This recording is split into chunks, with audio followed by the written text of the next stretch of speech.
Welcome to Serious Economics. Now we are going to continue where we left in previous video. So let's begin the class. So we have discussed till now gold placing, BOP crisis and etc. Okay. So just take a quick reminder. We have discussed forex reserve crisis also that 1991 तक India के forex reserve जो है सिर्फ 1.1 billion थे, dollar 1.1 billion बच गए थे। मतलब सिर्फ 2 वीक्स का इंपोर्ट ही पॉसिबल था इन पैसों में, जो कि डॉलर 1.1 बिलियन था। इन पैसों में सिर्फ हम बेयरली 2 वीक का ही इंपोर्ट कर सकते थे। इस वजह से हमें क्या करना पड़ा, गोल्ड प्लेज करना पड़ा। गोल्ड प्लेज मतलब इंडिया को इमरजेंसी में 67 टन्स गोल्ड जो है बैंक ऑफ इंग्लैंड और बैंक ऑफ जापान के पास प्लेज करना पड़ा लोन लेने के लिए। ठीक है, ये इंडियन इकोनॉमी के लिए एक बहुत वेरी सीरियस सिचुएशन थी। ठीक है, तो आईएमएफ जो है लोन देता है इंडिया को। तो ठीक है, इंडिया ने आईएमएफ से लोन लिया, बट आईएमएफ ने कंडीशन रखी। क्या कंडीशन रखी? कि आप जो है स्ट्रक्चरल रिफॉर्म को इम्प्लीमेंट करो। ठीक है, स्ट्रक्चरल रिफॉर्म जो इम्प्लीमेंट करने की कंडीशन आईएमएफ ने रखी, तो इसको जो हमारे महान इकोनॉमिस्ट कह सकते हैं, जो ऑक्सफोर्ड से पढ़ के आए थे, डॉक्टर मनमोहन सिंह, जो हमारे प्राइम मिनिस्टर भी थे, पर वो जो है नरसिम्हा राव के टाइम में, पीवी नरसिम्हा राव के टाइम में एज ए फाइनेंस मिनिस्टर थे। ठीक है, तो इन्होंने क्या किया, क्राइसिस को अपॉर्चुनिटी बनाया और इसके रिजल्टेंट इन्होंने एलपीजी जो है रिफॉर्म लॉन्च किया। ठीक है, एलपीजी रिफॉर्म जो है उसका फुल फॉर्म हम सब जानते हैं क्या है, लिबरलाइजेशन, प्राइवेटाइजेशन एंड ग्लोबलाइजेशन। ठीक है, तो देखो इसका कोर आइडिया ये था कि 1991 के रिफॉर्म के 3 पिलर थे। ठीक है, पहला लिबरलाइजेशन, ठीक है, लिबरलाइजेशन, दूसरा प्राइवेटाइजेशन, ठीक है, प्राइवेटाइजेशन प्राइवेटाइजेशन एंड तीसरा जो है ग्लोबलाइजेशन। ठीक है, तो ये जो 3 पिलर थे, तो अब एक एक करके समझते हैं। लिबरलाइजेशन का क्या मतलब था? तो लिबरलाइजेशन का मतलब है कि गवर्नमेंट कंट्रोल और रेस्ट्रिक्शन को रिड्यूस करना चाहती थी। ठीक है, गवर्नमेंट जो है कंट्रोल और रेस्ट्रिक्शन को रिड्यूस किया। ठीक है, इसको हमने कहा लिबरलाइजेशन। ठीक है, और इसमें कौन कौन से मेजर अंडर लिबरलाइजेशन गवर्नमेंट ने लिया? तो पहला तो इंडस्ट्रियल डी लाइसेंसिंग का। इंडस्ट्रियल डी लाइसेंसिंग का मतलब कि मोस्ट इंडस्ट्रीज को लाइसेंस के रिक्वायरमेंट से फ्री कर दिया, लाइसेंस राज को रिड्यूस कर दिया। ठीक है, दूसरा जो है एमआरटीपी रेस्ट्रिक्शन को रिलैक्स किया, मतलब लार्ज फर्म को जो है एक्सपेंशन का फ्रीडम मिला। इसकी वजह से एमआरटीपी रेस्ट्रिक्शन के रिलैक्सेशन से लार्ज फर्म जो है वो एक्सपेंशन कर सकती है, उनको फ्रीडम मिला उसका। तीसरा जो लिबरलाइजेशन के अंतर्गत काम किया गया वो है इंपोर्ट कंट्रोल को रिड्यूस करना। ठीक है, इंपोर्ट कंट्रोल को रिड्यूस करना लिबरलाइजेशन के अंडर ये काम किया गया। एंड इंपोर्ट कंट्रोल रिड्यूस करने का मतलब कि इंपोर्ट लाइसेंसिंग रिमूव हुई, कस्टम ड्यूटीज रिड्यूस किए गए, टैरिफ जो 300% लगते थे वो अब अराउंड 40% लगने लगे। ठीक है, एंड चौथा जो मेन मेजर था, फाइनेंशियल सेक्टर का रिफॉर्म, मतलब बैंकिंग का रिफॉर्म किया गया, कैपिटल मार्केट का रिफॉर्म किया गया। ठीक है, तो लिबरलाइजेशन का हमने क्या मतलब समझा? लिबरलाइजेशन का मतलब हमने समझा कि लाइसेंस की रिक्वायरमेंट से फ्री करना है एक तरह से। ठीक है, लिबरलाइजेशन का मतलब कि गवर्नमेंट कंट्रोल और रेस्ट्रिक्शन को रिड्यूस करना, ये हमने समझा। ठीक है, इसमें हमने देखा कि लिबरलाइजेशन के अंतर्गत जो सरकार है उसने क्या क्या मेजर लिया। तो पहला जो लिया उन्होंने इंडस्ट्रियल डी लाइसेंसिंग था। ठीक है, अगर ये लिखने के लिए आ जाए किसी मतलब डिस्क्रिप्टिव पेपर में, मोस्टली आईआईटीज के जो पेपर होते हैं for PhD, they are descriptive. Otherwise हम देखें असिस्टेंट प्रोफेसर वगैरह का तो होता ही है डिस्क्रिप्टिव। तो कौन कौन से पॉइंट हम लिबरलाइजेशन के अंदर डालेंगे अगर 20 मार्क्स में आ गया तो लिबरलाइजेशन को देखो, इसमें जो है पहला पॉइंट डालेंगे इंडस्ट्रियल डी लाइसेंसिंग की गई, फिर एमआरटीपी रेस्ट्रिक्शन को कम किया गया। अब देखो इसको करने से क्या हो रहा है ये भी यहीं से हमको समझ आ जाएगा। तो इंडस्ट्रियल डी लाइसेंसिंग के करने से इसके रिजल्टेंट जो है इसके अंदर हम एक्सप्लेन कर सकते हैं क्या रिजल्ट हुआ। तो मोस्ट इंडस्ट्रीज को लाइसेंस के रिक्वायरमेंट से फ्री कर दिया गया और इससे जो है लाइसेंस राज रिड्यूस हुआ। ठीक है, लाइसेंस राज रिड्यूस हुआ, ये आप की पॉइंट लिख सकते हो। ठीक है, और इससे आप की पॉइंट लिखने के बाद आप क्या कर सकते हो, इसको सब हेडिंग में डाल के ये आप एक्सप्लेनेशन डाल सकते हो, ठीक है। दूसरा बी पॉइंट हम इसमें लेंगे लिबरलाइजेशन के अंतर्गत। पहला तो उन्होंने कदम उठाया कि इंडस्ट्रियल को डी लाइसेंस किया, दूसरा उन्होंने एमआरटीपी रेस्ट्रिक्शन को रिलैक्स किया जिससे कि लार्ज फर्म को एक्सपेंशन की फ्रीडम मिले, ठीक है। तो इसका रिजल्ट भी आप यहाँ पे एक लाइन एक्सप्लेन कर सकते हो। सी ऑप्शन जो सी मतलब तीसरा जो मेजर उन्होंने लिया वो था इंपोर्ट कंट्रोल को रिड्यूस करना, इंपोर्ट कंट्रोल को रिड्यूस करना, ठीक है। इंपोर्ट कंट्रोल रिड्यूस मतलब, इंपोर्ट कंट्रोल रिड्यूस का मतलब है कि इंपोर्ट लाइसेंसिंग जो है वो रिमूव हुआ, ठीक है, और कस्टम ड्यूटीज रिड्यूस हुए। इसमें एग्जांपल भी आप ले सकते हो जब एक्सप्लेन करो कि टैरिफ जो है वो क्या 300% से कितना आ गया, 300% से अराउंड 40% आ गया, ठीक है। ये काम किया गया इंपोर्ट। और चौथा जो है फाइनेंशियल सेक्टर का रिफॉर्म किया गया। फाइनेंशियल सेक्टर रिफॉर्म मतलब कि banking sector and banking reform और कैपिटल रिफॉर्म किया गया, ठीक है। तो ये जो है 4 मेजर लिए गए लिबरलाइजेशन के अंतर्गत, ठीक है। अच्छा, अब दूसरा अगर हम देखें प्राइवेटाइजेशन के अंतर्गत, प्राइवेटाइजेशन क्या होता है, तो प्राइवेटाइजेशन का मतलब कि पब्लिक सेक्टर रोल को रिड्यूस करना और प्राइवेट सेक्टर का पार्टिसिपेशन इंक्रीज करना। क्या होता है प्राइवेटाइजेशन, कि पब्लिक सेक्टर का रोल रिड्यूस करना एंड प्राइवेट सेक्टर का रोल इंक्रीज करना या पार्टिसिपेशन इंक्रीज करना। इसके तहत जो मेजर लिया गया है उसके बारे में बात करते हैं, ठीक है। तो मेजर से पहले एक कॉन्सेप्ट यहाँ पे समझ लेते हैं। सॉरी, इसके तहत प्राइवेटाइजेशन मतलब प्राइवेटाइजेशन करना, डिसइन्वेस्टमेंट का एक कॉन्सेप्ट है, बस यही समझना है इसके अंतर्गत। तो डिसइन्वेस्टमेंट क्या होता है, तो गवर्नमेंट ने पीएससी जैसे पब्लिक सेक्टर एंटरप्राइजेस के शेयर जो है सेल करने स्टार्ट किए, डिसइन्वेस्ट करना स्टार्ट किया, ठीक है। एग्जाम्पल जो था, एग्जाम्पल जैसे गवर्नमेंट की बाल्को थी, बीएसएनएल थी, ठीक है, फिर मारुति, ये सारी जो है गवर्नमेंट ओन थी। इनके जो शेयर हैं गवर्नमेंट ने सेल करना जब शुरू करती है पब्लिक सेक्टर एंटरप्राइजेस को, प्राइजेस के शेयर को, तो उसे कहते हैं डिसइन्वेस्टमेंट, ठीक है। रिसेंट में किसका हुआ है, तो रिसेंट एग्जांपल में एलआईसी का हुआ है, एलआईसी का आईपीओ आया है, ठीक है, प्राइवेटाइजेशन करने के लिए, मतलब शेयर सेल करने के लिए पब्लिक ऑफरिंग कर रहे हैं लोग। फिर एयर इंडिया का प्राइवेटाइजेशन हुआ, ठीक है। तो ये सारी चीजें क्या है, प्राइवेटाइजेशन के अंदर है। अब हम तीसरा पढ़ते हैं ग्लोबलाइजेशन, ठीक है। तो ग्लोबलाइजेशन का मतलब क्या, कि ग्लोबलाइजेशन का मतलब कि इंडियन इकोनॉमी को वर्ल्ड इकोनॉमी से कनेक्ट करना, ठीक है। इसके अंतर्गत जो मेजर लिया गया है ग्लोबलाइजेशन के अंतर्गत, तो पहला है कि डब्ल्यूटीओ की मेंबरशिप लेना, ठीक है। इंडिया ने क्या किया कि डब्ल्यूटीओ की मेंबरशिप पहला कदम उठाया, बीइंग अ ग्लोबलाइज होने के लिए, कि हमने इंडिया ने ज्वाइन किया डब्ल्यूटीओ को इन 1995, जब डब्ल्यूटीओ क्रिएट हुआ तब हमने ज्वाइन कर लिया। और दूसरा हमने एफडीआई प्रमोशन पे जोर दिया, ठीक है। एफडीआई प्रमोशन मतलब फॉरेन डायरेक्ट इन्वेस्टमेंट, ठीक है, फॉरेन कंपनीज को इंडिया में इन्वेस्ट करना हमने अलाउ किया, ठीक है। तीसरा जो है ट्रेड लिबरलाइजेशन, ट्रेड लिबरलाइजेशन मतलब एक्सपोर्ट एंड इंपोर्ट को इजियर किया गया ट्रेड लिबरलाइजेशन के थ्रू, ठीक है। चौथा मेजर जो लिया गया, फॉरेन बैंक्स की एंट्री की कराई गई, ठीक है, इंडिया में फॉरेन बैंक्स एंट्री हुई, मतलब जैसे इंटरनेशनल बैंक और कंपनी जो है इंडिया है, ये फॉरेन बैंक भी जो है इंडिया में एंट्री लिया।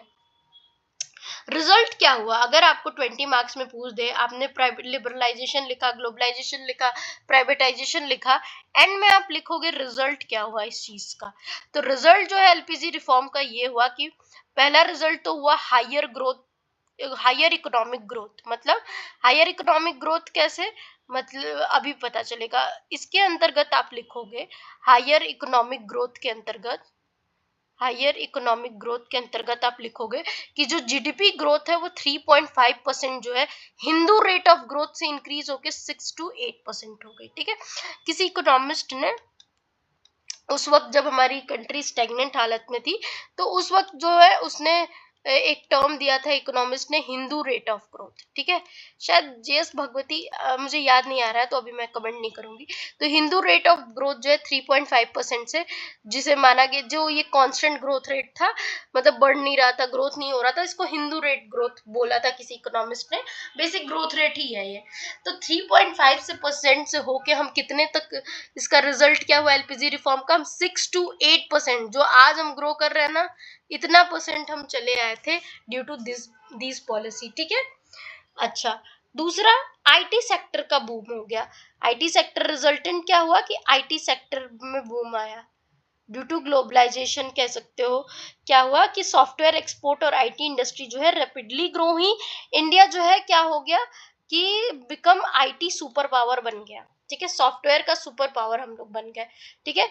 रिजल्टेंट ये हुआ एलपीजी रिफॉर्म का। तीसरा क्या हमें फायदा हुआ कि मिडिल क्लास का एक्सपेंशन हो गया। मिडिल क्लास का एक्सपेंशन मतलब कि इनकम और कंजम्पशन जो है मिडिल क्लास की वो इंक्रीज हो गई, ठीक है, मिडिल क्लास एक्सपेंशन, ठीक। चौथा जो है पॉवर्टी रिडक्शन, पॉवर्टी जो है वो घटी एलपीजी के आने से, लिबरलाइजेशन, प्राइवेटाइजेशन एंड ग्लोबलाइजेशन की वजह से हमारी पॉवर्टी भी रिडक्शन हुआ, ठीक है। पांचवा जो फायदा हुआ वो ये हुआ कि ग्रेटर कंपटीशन, मतलब प्राइवेट फर्म्स और फॉरेन फर्म्स के बीच जो है ग्रेटर कंपटीशन आया, जिससे कि हमें क्वालिटी, कंज्यूमर को जो है क्वालिटी गुड मिलने लगा, ठीक है। तो हमने देखा ये 5 रिजल्ट जो है ये हमें अगर किसी भी एग्जाम में आ जाए तो लिखना है, ठीक है। क्रिटिसिज्म क्या है एलपीजी रिफॉर्म्स का, तो एलपीजी रिफॉर्म का क्रिटिसिज्म भी आप लिख सकते हो। क्या लिख सकते हो क्रिटिसिज्म्स, ये भी देख लेते हैं।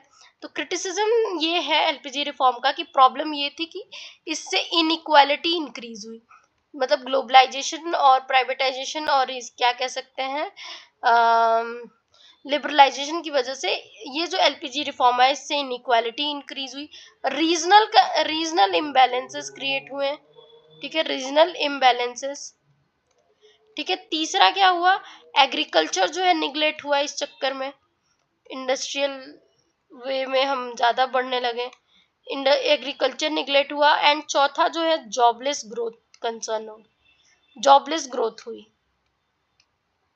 जॉबलेस ग्रोथ कंसर्न आज भी वही चल रहा है, ठीक है।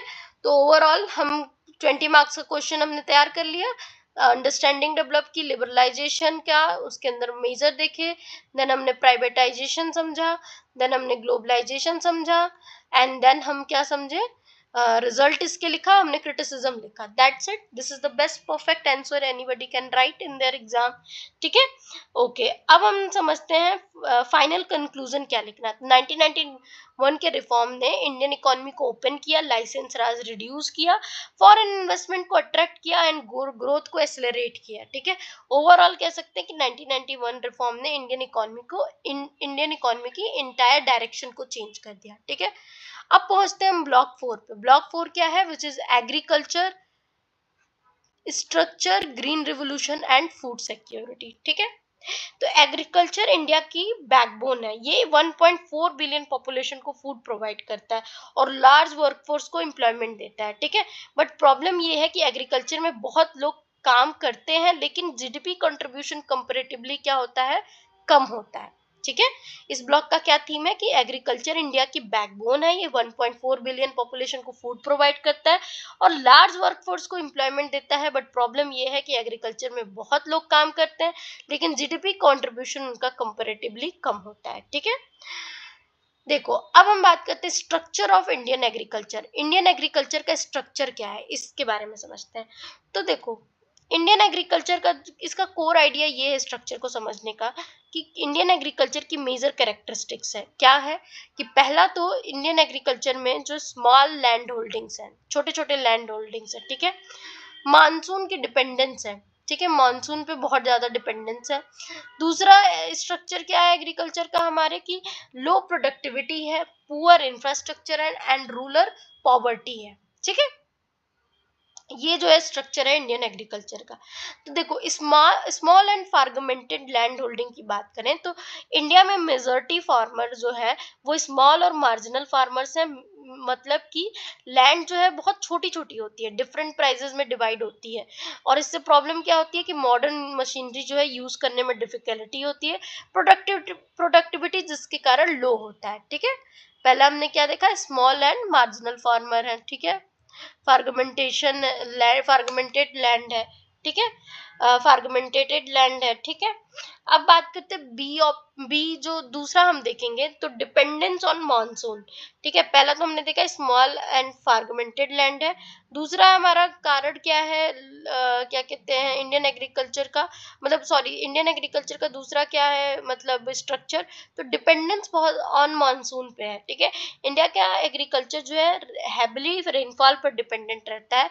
सिर्फ अराउंड 48% एरिया जो है इरिगेटेड है हमारा, बाकी monsoon failure crop failure risk रहता है। ठीक है, दूसरा हम बात करें तो क्रॉपिंग पैटर्न की। ठीक है, क्रॉपिंग पैटर्न कैसा है इंडियन एग्रीकल्चर में, तो फूड क्रॉप्स जो है राइस और व्हीट, और कैश क्रॉप में हम कॉटन, शुगर को, can, oil seed and T जो है वो मतलब मोस्टली हम प्रोड्यूस करते हैं। ठीक है, और फिर बात करें चौथा हॉर्टिकल्चर ग्रोथ का क्या है सीन इंडिया के, तो इंडिया का जो हॉर्टिकल्चर ग्रोथ है ये फास्ट फास्ट ग्रोइंग सेक्टर है।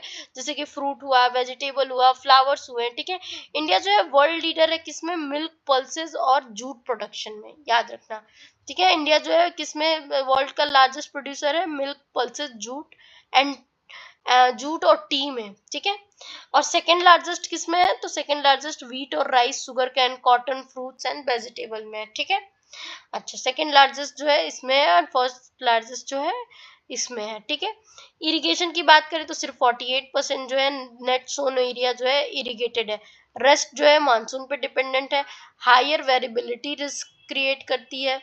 ठीक है, तो ग्राउंड वाटर डिप्लीशन भी बहुत सीरियस है पंजाब, हरियाणा एंड गुजरात में। ठीक है, एम्प्लॉयमेंट की बात करें तो एग्रीकल्चर बस 45% ऑफ वर्कफोर्स को एम्प्लॉय रख सकता है, मतलब रखता है 45% एम्प्लॉय को एग्रीकल्चर अपने अंदर। ठीक है, बट कंट्रीब्यूट कितना करते हैं वो जो एम्प्लॉय है 17% ऑफ जीडीपी। ठीक है, तो ये जो प्रोडक्टिविटी गैप है ये ड्राइव्स होती है रूरल अर्बन माइग्रेशन की वजह से। ठीक है, हमने हॉर्टिकल्चर ग्रोथ देखा, हम लो प्रोडक्टिविटी की बात कर रहे थे। तो इंडियन एग्रीकल्चर में ट्रेडिशनल टेक्निक है, लिमिटेड इरिगेशन है, पुअर टेक्नोलॉजी है की वजह से जो क्या है प्रोडक्टिविटी लो है। ठीक है, उसके बाद बात करें तो एम्प्लॉयमेंट वर्सेस जीडीपी कंट्रीब्यूशन, अगर एग्रीकल्चर जो है वो अराउंड 45%, ठीक है 45% वर्कफोर्स जो है एम्प्लॉय करता है, बट जीडीपी कंट्रीब्यूशन उनका 17% ही है। तो इसको अगर इसको क्या बोलते हैं, स्ट्रक्चरल इम्बैलेंस कहते हैं। ठीक है, फिर देखो नेक्स्ट प्रॉब्लम क्या है कि ग्राउंड वाटर प्रॉब्लम है। ठीक है, तो पंजाब, हरियाणा, गुजरात जैसे स्टेट में एक्सेसिव इरिगेशन होता है जिससे कि ग्राउंड वाटर क्या होता है, डिप्लीट होता है। लैंड रिफॉर्म की बात करें तो इंडिपेंडेंस के बाद गवर्नमेंट ने लैंड रिफॉर्म लॉन्च किए। ऑब्जेक्टिव उसका ये था कि फार्मर्स को ओनरशिप राइट देना, रूरल जो है इनइक्वालिटी रिड्यूस करना। ठीक है, ये सारे जो थे ये ऑब्जेक्टिव थे लैंड रिफॉर्म के। ठीक है,